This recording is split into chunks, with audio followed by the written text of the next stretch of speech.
Good morning students, this is Srishti Upadhyay, faculty of Praxis Vidyapeeth Rudhauli.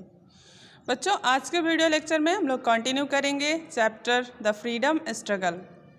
हम लोग पढ़ रहे थे कि कैसे 1857 के रिवॉल्ट के बाद हमारे देश के लोगों में स्वतंत्रता के लिए एक आग जल उठी थी। वो लोग अपने देश को हर हाल में स्वतंत्र करवाना चाहते थे, जिसमें से आपने देखा था मॉडरेट्स और रेडिकल्स हुए। उन्होंने कई सारे अभियान चलाए और कई सारे मूवमेंट भी किए, ब्रिटिश चीज़ों का रिजेक्शन किया, ठीक है, और अपने देश को हर हाल में आज़ाद करवाना चाहते थे।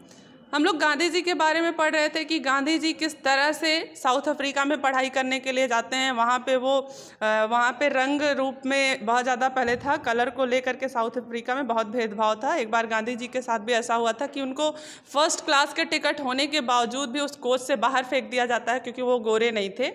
और इस बात से उनके मन में बड़ी धक्का पहुँचती है और वो कुल मिला करके उनके जीवन का उद्देश्य बन जाता है कि अब हमको इस बात को यहाँ से ख़त्म करना है। और वो वहाँ पर बहुत ही लड़ाई लड़ते हैं, कह सकते हैं, बहुत ही आंदोलन करते हैं सत्याग्रह के थ्रू। ये जो रंग का भेदभाव था वो साउथ अफ्रीका से ख़त्म कर देते हैं। तो इस तरह से बहुत महान नेता थे। यहाँ पर भी वो इंडिया में आते हैं तो यहाँ पे भी देश को आज़ाद कराने के लिए वो सत्याग्रह करते हैं, आंदोलन करते हैं। और उनके आंदोलन की विशेषता ये रहती थी कि उनके आंदोलन में वायलेंस नाम की चीज़ नहीं थी, ठीक है। वो हिंसा में विश्वास नहीं रखते थे, झूठ में विश्वास नहीं रखते थे। उनके आंदोलन का मेन एम था सत्य और अहिंसा का पालन करते हुए हमको अपने देश को आज़ाद करवाना है। तो कंटिन्यू करते हैं हम लोग यहाँ से कि उनके इस गुण के कारण लोगों ने उन्हें लीडर मान लिया था, नेता मान लिया था। और जैसा कि आप जानते हैं कि रविन्द्रनाथ टैगोर जी ने उन्हें महात्मा की भी संज्ञा दी थी, क्योंकि वो महात्मा जैसे बिहेव करते थे। वो सत्य और अहिंसा में विश्वास रखते थे। तो आगे देखते हैं। इन 1919 में Gandhi launch the Rowlatt Satyagraha against the oppressive Rowlatt act. जैसा कि आपको पता है कि अंग्रेज नए नए नियम कानून बना रहे थे स्टार्टिंग में ही हमारे देश पे राज करने के लिए। तो 1919 में गांधी जी रॉलेट सत्याग्रह चलाते हैं। एक अत्याचारी नियम था रॉलेट एक्ट, अंग्रेजों द्वारा बनाया गया एक अत्याचारी नियम था रॉलेट एक्ट। उस एक्ट के खिलाफ गांधी जी क्या जारी करते हैं? Rowlatt Satyagraha, which gave the British the power to send anyone to jail without trial. और ये रॉलेट एक्ट क्या था बेटा? तो समझ लीजिए, रॉलेट एक्ट एक ऐसा अत्याचारी नियम था जिसमें बिना किसी मुकदमे को किसी को भी जेल में डाल दिया जाता था। अंग्रेजों की बनाई हुई नीति थी। तो इस नीति के खिलाफ गांधी जी ने रॉलेट सत्याग्रह आंदोलन चलाया। He launched a nationwide campaign against it and was even arrested। और इस बात के, इस रॉलेट एक्ट के खिलाफ उन्होंने बहुत बड़ा अभियान किया और इस बात के लिए उन्हें अरेस्ट भी कर लिया गया, जेल में बंद कर दिया गया। ऑन 13 अप्रैल 1999, 13 अप्रैल 1919 को the Jallianwala Bagh massacre took place in Amritsar. Amritsar में जलियांवाला बाग हत्याकांड होता है। आपको पता है कि हमारे देश के कुछ महान नेता रहते हैं जो कि जा करके जनरल डायर वहाँ पे गोलियाँ चलवा देता है ना। तो इस जब होता है 13 अप्रैल 1909 को जलियांवाला बाग हत्याकांड होता है। इसके बाद in this incident British troops commanded by General Dyer open fire on a group of unarmed protesters. तो जो जनरल डायर था वो गोलियां चलवा देता है, विरोधियों के ऊपर गोली चलवा देता है। दिस प्रोवोक्ड मास एंगर, और इससे बहुत ज़्यादा क्रोध भड़क जाता है भारतीयों के अंदर। Around the same time, Britain conquered Turkey in 1919 and dethroned the caliph। इसी टाइम पे, इसी समय क्या होता है कि जो ब्रिटेन था, यानी कि अंग्रेज़ों की ही कंट्री थी, ये टर्की को भी जीत लेते हैं 1919 में और वहाँ के खलीफा को हटा देते हैं, डिथ्रोन कर देते हैं, मतलब उसका सिंहासन ये लोग हड़प लेते हैं। तो जलियांवाला बाग हत्याकांड क्या था बेटा? जनरल डायर जो था वो विरोधियों के ऊपर गोलियां बरसवा देता है, ठीक है। विरोधी जो लोग प्रोटेस्ट कर रहे थे अमृतसर में, उन लोगों के ऊपर गोली चलवा देता है जनरल डायर। तो यही था जलियांवाला बाग हत्याकांड, जो कि 13 अप्रैल 1919 को हुआ था। आगे देखेंगे। The Muslim consider the caliph और the Khalifa as their spiritual leader. जो मुस्लिम्स होते थे वो अपने लीडर यानी कि अपना नेता मानते थे कैलिफ या खलीफा को, ठीक है।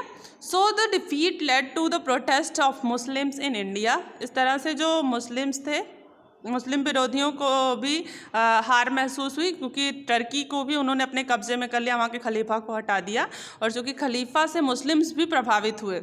Gandhi combined these two causes to launch a nationwide protest to demand justice, और इस तरह से गांधी जी का और भी उनको सहारा मिल गया, क्योंकि मुस्लिमों ने भी साथ दिया, और इस तरह से वो पूरे राष्ट्र में स्वतंत्रता के लिए, न्याय पाने के लिए संघर्ष करने लगे। इन 1920 टू 1922, 1920 से 1922 तक Gandhi launched a non cooperation movement. Gandhi ji ने नॉन कोऑपरेशन मूवमेंट चलाया 1920 से 1922 तक। It campaigned against the wrong done in Punjab and in the Khalifa, और ये बेटा उस चीज़ का बदला था, ठीक है, असहयोग आंदोलन भी कहा जाता है इसको। ये उस खिलाफ उस बात के लिए बदला लिया गया था। गांधी जी का आंदोलन इसलिए था क्योंकि जो पंजाब में अमृतसर में जलियांवाला बाग हत्याकांड हुआ था, किसने करवाया था? जनरल डायर ने करवाया था। विरोधियों के ऊपर गोली चलवा दिया था उसने, निर्दोष लोगों के ऊपर। उस बात का बदला था। साथ ही साथ खलीफा के साथ जो गलत चीज़ हुआ था, टर्की को लोग अपने अंडर में कर लेते हैं, खलीफा को हटा देते हैं वहाँ से, तो इस बात का हम कह सकते हैं विरोध था, असहयोग आंदोलन। The non cooperation movement campaigned for the boycott of British services, school, courts and goods. इस असहयोग आंदोलन का उद्देश्य था, और ये इसमें किया क्या जाता था, लोग पूरी तरह से ब्रिटिश चीज़ों को, अंग्रेज़ों के दिए हुए नौकरी, अंग्रेज़ों के स्कूल, अंग्रेज़ों के कोर्ट्स, अंग्रेज़ों के सामान, चीज़ों, हर एक चीज़ का पूरी तरह से इग्नोरेंस था, उसको लोग नहीं स्वीकार करते थे। It also comprised anti liquor and anti untouchability movement. इसको एंटी लिक्वर और एंटी अनटचेबिलिटी मूवमेंट भी कहा जाता है। कोई छुआछूत की भावना इसमें नहीं थी। आगे देखेंगे बेटा, it promoted Indian schools, native codes and spinning of khadi. और इस आंदोलन में भारतीय स्कूल, भारतीय विद्यालय, भारतीय कोड्स और भारतीय कपड़ों, भारतीय चीज़ों को बढ़ावा दिया गया, जिसके अंडर में क्या हुआ, कपड़े वगैरह बनाए जाने लगे, खादी के कपड़े बनाए जाते थे। आपको पता है ना, हमारे यहाँ पहले गांधी जी चरखा चलाते थे और खादी के कपड़े बनाते थे। Khadi is homespun using a charkha. Khadi जो था वो घर पे बनाया जाता था चरखे का यूज करके। It was encourage to secure self sufficiency in Indian household. अब इससे क्या था, जो भी भारतीय लोग थे वो घर पे ही बेटा सेल्फ डिपेंड रह सकते थे, उनके पास भी कुछ कमाने का साधन हुआ, मीन्स वो उन्हें कम से कम कपड़ों के लिए तो अंग्रेज़ों के ऊपर नहीं डिपेंड रहना पड़ेगा। तो इस तरह से भारतीय लोगों को थोड़ी सी मजबूती मिली। Students, lawyers, peasants, tribals and workers, people from middle and lower class all followed Gandhi on massive scale. ठीक है, तो छात्र जो थे, वकील, किसान, ट्राइबल्स मीन्स क्या होता है, जनजातियाँ, मतलब जिनका कोई आधार कार्ड, पैन कार्ड नहीं होता है, ऐसे लोग जो ट्राइबल्स होते हैं, जो जंगलों में रहते हैं। तो सारे लोग, काम करने वाले लोग, इवन मिडिल क्लास के लोग, लोअर क्लास के लोग, सारे लोग इस आंदोलन में कूद पड़े, यानी कि अंग्रेज़ों के खिलाफ बगावत करने लगे। तो गांधी जी के इस बड़े काम में सब लोगों ने साथ दिया। जवाहरलाल नेहरू, सरदार वल्लभ भाई पटेल, मौलाना अबुल कलाम आज़ाद, राजेंद्र प्रसाद, चक्रवर्ती Rajagopalachari, Khan Abdul Gaffar Khan and many other national leaders helped Gandhi to lead the non-cooperation movement। और इस असहयोग आंदोलन को चलाने में बहुत बड़ा आंदोलन था चूँकि, और बहुत बड़ी हम कह सकते हैं कि जंग थी अंग्रेज़ों के खिलाफ। इस जंग में बहुत सारे नेता, जिसका भी मैंने नाम लिया, इन सारे नेताओं ने गांधी जी का सपोर्ट किया।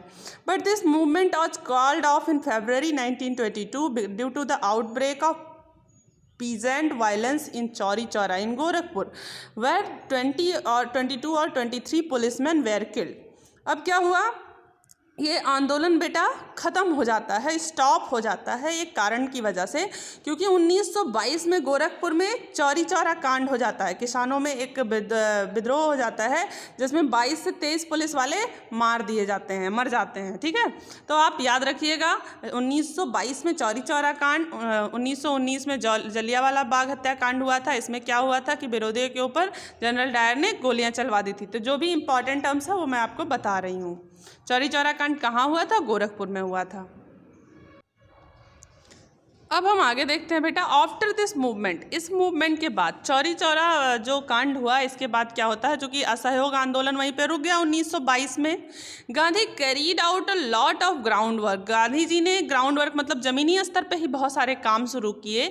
इस्टेब्लिश द फेमस साबरमती आश्रम, उन्होंने फेमस साबरमती आश्रम बनाया। देखिए यहाँ गांधी जी चरखा चला रहे हैं और वो किस तरह से नॉन कोऑपरेशन मूवमेंट चल रहे हैं। As a leader Gandhi ji खड़े हैं, भारतीय कपड़ों का ही वो लोग स्वीकृति दिए थे, विदेशी कपड़ों को बिल्कुल रिजेक्ट कर दिए थे। ठीक है, कैसे लोगों को संबोधित कर रहे हैं यहाँ पे गांधी जी खड़े होकर के, आप देख सकते हैं, है ना।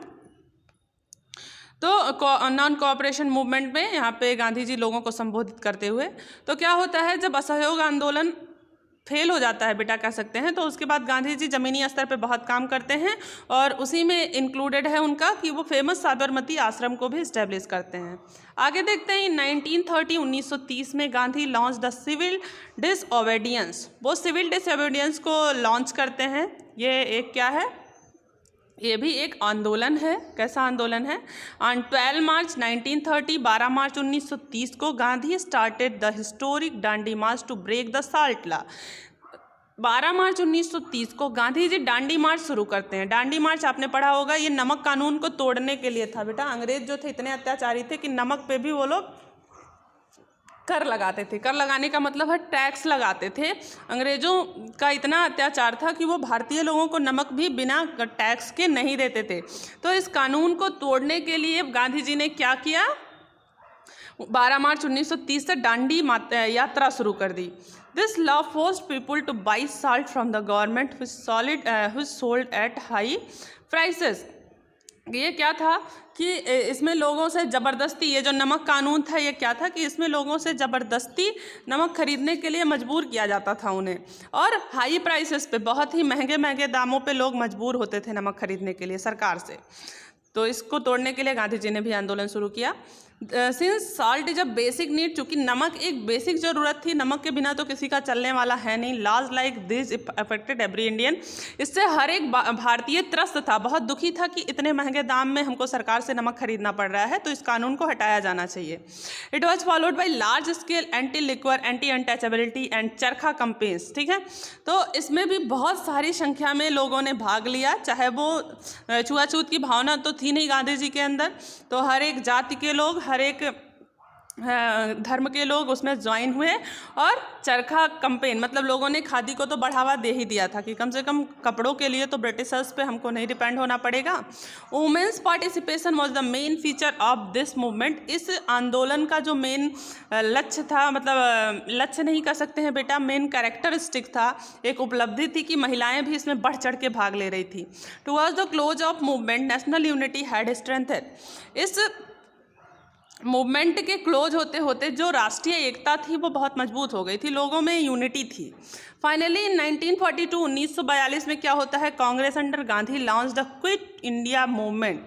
गांधी जी के अंडर में भारतीय कांग्रेस जो होती है वो एक कानून बनाती है। कानून बनाने का मतलब है वो एक नारेबाजी शुरू करते हैं, क्विट इंडिया मूवमेंट, एक आंदोलन चलाते हैं, भारत छोड़ो आंदोलन। भारत छोड़ो आंदोलन बहुत फेमस है, ये कांग्रेस शुरू करती है गांधी जी के अंडर में। He gave a call to people to do or die, meaning a fight to the finish. It means freedom. अब गांधी जी एक नारा देते हैं, करो या मरो। असहयोग आंदोलन शुरू होता है 1942 में, कांग्रेस के अंडर में गांधी जी स्टार्ट करते हैं इसको और नारा देते हैं लोगों को, डू और डाई मीन्स करो या मरो। करो या मरो का मतलब या तो इनसे लड़ो, स्वतंत्रता छीन लो, या तो मर जाओ। With in a few hours of this declaration, इस नारे को शुरू करने के कुछ ही घंटों में के अंदर thousands of Congress leader were arrested. हजारों कांग्रेस के नेता जो हैं उनको अरेस्ट कर लिया जाता है। It was followed by an unprecedented upsurge of people that surprise the British. अब इसमें क्या होता है कि बहुत सारे लोग होते थे जो कि ऐसे भी थे, बहुत ज़्यादा विरोधी किस्म के थे, किसी भी हाल में देश को आज़ाद कराना चाहते थे, तो जिससे ब्रिटिश क्या थी, ब्रिटिश गवर्नमेंट जो थी पूरी तरह से हिल चुकी थी। Netaji Subhash Chandra Bose formed the Indian National Army, the Azad Hind force, to overthrow the British from India. Netaji Subhash Chandra Bose इन्होंने क्या किया बेटा, इंडियन नेशनल आर्मी तो Indian National Army Azad Hind फौज का गठन किया, एक अपनी आर्मी बनाई इन्होंने, और उस फौज का उद्देश्य था कि अंग्रेज़ों को किसी तरह से भारत से उठा के फेंक देना है, मतलब यहाँ से निकाल देना है। ये लोग ज़बरदस्ती तो यहाँ पे राज कर रहे थे। तो इसके लिए नेताजी ने क्या किया, भारतीय कह सकते हैं आज़ाद हिंद फौज का गठन किया, जिसे इंडियन नेशनल आर्मी कहा जाता है। इट ब्रेवली फाट against the British and in the north east में, उत्तरी पूर्वी दिशा में, मतलब उस डायरेक्शंस में अंग्रेज़ों के खिलाफ इस आर्मी ने बहुत ही बहादुरी से लड़ाई की। Though they faced huge losses, they were respected as national heroes. यद्यपि जो हमारे नेशनल हीरो थे, आज के हीरो नहीं, जो हमारे देश को आज़ाद करने के लिए जिन हीरोज का बहुत योगदान रहा है, इन्होंने बहुत सारे, इनका लॉस हुआ, बहुत सारे लोग मारे गए, बहुत सारे लोगों के घर के लोग मारे गए, बट इन लोगों का बहुत सम्मान है। हमारी नज़र में अभी भी इनका बहुत रिस्पेक्ट होना चाहिए, क्योंकि किसी तरह से इन लोगों ने हमको गुलामी के जंजीरों से मुक्त कराया था। बेटा यहाँ देखिए, क्विट इंडिया मूवमेंट, कैसे भारत छोड़ो आंदोलन, रैलियां हो रही हैं, नारेबाजी हो रही है, और गांधी जी ने कैसे नमक कानून को तोड़ा था दांडी यात्रा करके, ये भी आप देख सकते हैं। ठीक है, अब वैल्यू टिप थोड़ा सा पढ़ लेते हैं। We should follow the noble ideals which inspired freedom struggle. हम लोगों को नोबल आइडियाज़, मतलब अपने फ्रीडम स्ट्रगल की करने वाले लोगों की हमेशा सम्मान करना चाहिए, उनके रिस्पेक्ट करना चाहिए, क्योंकि उन लोगों ने हमारे लिए बहुत कुछ किया है। आगे देखेंगे बेटा, अल्टीमेटली ऑन 15 अगस्त 1947 अचानक क्या होता है, 15 अगस्त 1947 को इंडिया अचीव्ड फ्रीडम, भारत को स्वतंत्रता मिल जाती है। India was partitions into India and Pakistan, Bharat को पार्टीशन कर दिया जाता है इंडिया और पाकिस्तान में। Jawaharlal Nehru became the first prime minister and doctor Rajendra Prasad became the first president of India. और एक अच्छी खबर, जब देश हमारा आज़ाद हो जाता है तो पंडित जवाहरलाल नेहरू, जो कि भारत के पहले प्रधानमंत्री होते हैं, और डॉक्टर राजेंद्र प्रसाद जी, जो कि भारत के पहले राष्ट्रपति होते हैं। आगे देखेंगे, this epic period culminated with the assassination of Mahatma Gandhi on 13 जनवरी 1948। और इस कह सकते हैं पुण्य या इस अच्छी घटना के बाद क्या होता है कि 13 जनवरी 1948 को 30 जनवरी 1948 को गांधी जी की हत्या कर दी जाती है बेटा, जो कि एक दुखदाई खबर है। तो इसके बाद चूँकि हमारे देश को वो आज़ाद करवा देते हैं, बहुत सारे लोगों का भी रोल रहता है। तो इस तरह से हमने इस चैप्टर को ख़त्म कर दिया है, द फ्रीडम स्ट्रगल। इसके बाद मैं आपको इसका PDF दूंगी, कल इसका आपको PDF जाएगा। आप लोग एक्सरसाइज करते रहिए और 3rd यूनिट टेस्ट की तैयारी भी करते रहिए। अब हम लोग नेक्स्ट वीडियो के साथ चैप्टर नंबर 18 के साथ मिलेंगे। और आई लर्न्ड में आपने क्या क्या सीखा, कुछ इंपॉर्टेंट टर्म्स है मैं आपको बता देती हूँ। इन 1885 में इंडियन नेशनल कांग्रेस का ऑर्गेनाइजेशन किया जाता है, हमारे देश के लीडर्स को एक करने के लिए। आपने सीख लिया होगा 1885 में भारतीय कांग्रेस का गठन होता है, जिससे देश के नेता सब एक हो जाएं। Mahatma Gandhi led the non cooperation movement, civil disobedience movement and Quit India movement. Mahatma Gandhi जो थे उन्होंने असहयोग आंदोलन, डिसओबीडियंस आंदोलन और भारत छोड़ो आंदोलन, ये सारे आंदोलन किए। सही है, आपने समझा होगा इसे भी। जवाहरलाल नेहरू, सरदार वल्लभ भाई पटेल, मौलाना अबुल कलाम आज़ाद, चक्रवर्ती राजगोपालाचारी, ये सब क्या थे, कुछ भारतीय आंदोलन को चलाने के लिए कुछ लीडर्स थे, कुछ नेता थे। आगे देखेंगे, Netaji Subhash Chandra Bose formed the Indian National Army. Netaji Subhash Chandra Bose जो थे, इन्होंने आज़ाद हिंद फौज या इंडियन नेशनल आर्मी का गठन किया था। On 15 August 1947 India was free from British rule. 15 अगस्त 1947 को इंडिया जो होता है वो अंग्रेज़ों से आज़ाद हो जाता है। तो इस तरह से हमने पूरा चैप्टर पढ़ लिया है बेटा। नेक्स्ट वीडियो लेक्चर में हम लोग चैप्टर नंबर 18 के साथ मिलेंगे। तब तक आप लोग इस चैप्टर को अच्छे से रिवाइज करिए। Thank you.